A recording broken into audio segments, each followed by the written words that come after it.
আমার প্রাক্তন একটা জানোয়ার, আমার প্রাক্তন একটা অমানুষের বাচ্চা, একটা অমানুষ, একটা ভয়ঙ্কর লেভেলের অমানুষ। ওকে দেখার পরে আমার অন্য পুরুষ মানুষের উপর থেকে বিশ্বাস উঠে গেছে। Simple as it is. মানে আমাকে যদি বলেন প্রাক্তনকে নিয়ে কিছু বলতে, একটা অমানুষকে নিয়ে আমার কিছু বলার নেই। ও অমানুষ, মানুষের জাতের মধ্যে পড়ে না। আরেকটা বিষয় কি, একটু ছোট্ট করে বলি, এটা আমার পার্সোনাল বিষয়, শুটিং এর বাইরে।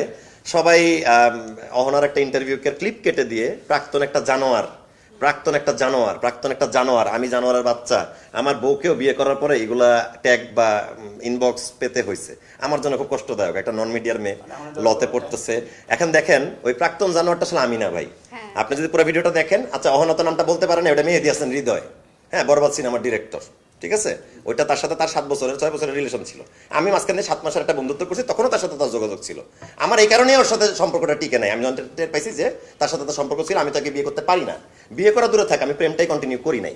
তারপরে 2 বছরের গ্যাপ, 23 সালে ব্রেকআপ, 23 সালে গাঁজা খাইতাম, সেটা একসাথে হতে পারে বা হতে পারে না, করতাম। 25 সালে এসে ভাই বিয়ের পরে ম্যারিড লাইফে এটা আমি করতেছি না ভাই, না বাসায়, না সেটে, না বন্ধুদের সাথে। ভাই বয়স, বিয়ে করলে আপনি তো বোঝেন যে ম্যারিড লাইফের সাথে শুট করার জন্য তো একটা সুন্দর জীবনযাপন করার চেষ্টা করে প্রতিটা পুরুষ মহিলা, ঠিক আছে? প্রাক্তন একটা জানোয়ারটা আমি না। যে কমেন্টে লিখতেছেন এই প্রাক্তন, এই যে জানোয়ার, এই জানোয়ারটাই যে মানে গাঁজা খায় বা জানোয়ারটা ওকে ছেড়ে দিয়ে চলে গেছে, আমি কাউকে ছেড়ে দিয়ে চলে যাইনি। আমি ছেলে এতটাও খারাপ না। আমি একটু লাউড, একটু এইভাবে কথা বলি, কিন্তু আমি আসলে ওই জানোয়ারটাও না। আমি কাউকে সেক্সুয়াল হ্যারাসমেন্টের, আমার 10 বছরে আমার কোনো মেয়ের সাথে, আসলে মিডিয়ার কোনো মেয়ের সাথে আমার ইটিস পিটিস নাই। আমার ওই একজনই গার্লফ্রেন্ড ছিল 23 সালের ঘটনা। কিন্তু এছাড়া আশেপাশে ওদের সাথে যে 2 দিন কথা বলবো, চ্যাট করছি, এই সামান্থা আসো একটু কফি খাই, আল্লাহর কসম, আমার বাপ মায়ের কসম, আমার এই চরিত্রে এইসব জিনিসটা নেই। মানে অন্য কিছু হলে মানতাম, কিন্তু সেক্সুয়াল হ্যারাসমেন্ট এন্ড গাঁজা খাওয়া, এটা পরে মিথ্যা কথা। হ্যাঁ, আমি তো সেটা তো ফার্স্টে বলেই নিলাম যে আমি যে 2টা সেন্টেন্স বলছি, যে ভাই আমি যেটার ইংলিশে বলেছি সেটার বাংলা হচ্ছে, আমি তোমাকে চাইও না, আমি তোমার চেহারাও দেখতে চাই না, কিন্তু আমি শুধু কাজটাই করতে আসছি, কাজটা করে বাড়ি যেতে চাই। এখন ইংলিশটা যদিও না বুঝে, ওর পড়াশোনা করার কম থাকে, এটা আই এম সো সরি আপু, আই এম সো সরি। আমি ওই 2টা-3টা সেন্টেন্স বলার জন্য তোমার কাছে খুবই দুঃখিত।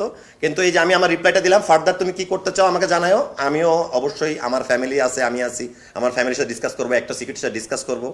আর আমি একটা হয়তো ক্যারেক্টার আর্টিস্ট ছিলাম, এরপরে একটু এই পর্যায়ে আসছি, হয়তো এই পর্যায়ে আরো কিছু আর্টিস্ট আছে, আমি এই পর্যায়ে আসছি।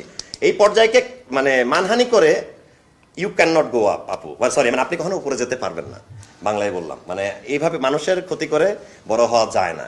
আর ধর্ষণ করার মতো ছেলে আমি না। আমি পার্সোনাল লাইফে দর্শকের বিরুদ্ধে এবং তাদের বিচার চাই, এটা আমি 10 বার বলছি, মন থেকেও চাই। কোনো মানুষ ইফটিস করলে বা হ্যারাস করলে আমি পার্সোনাল লাইফেও আগায় যাই, এটা আমার ব্যক্তিগত ফ্রেন্ডরা জানে।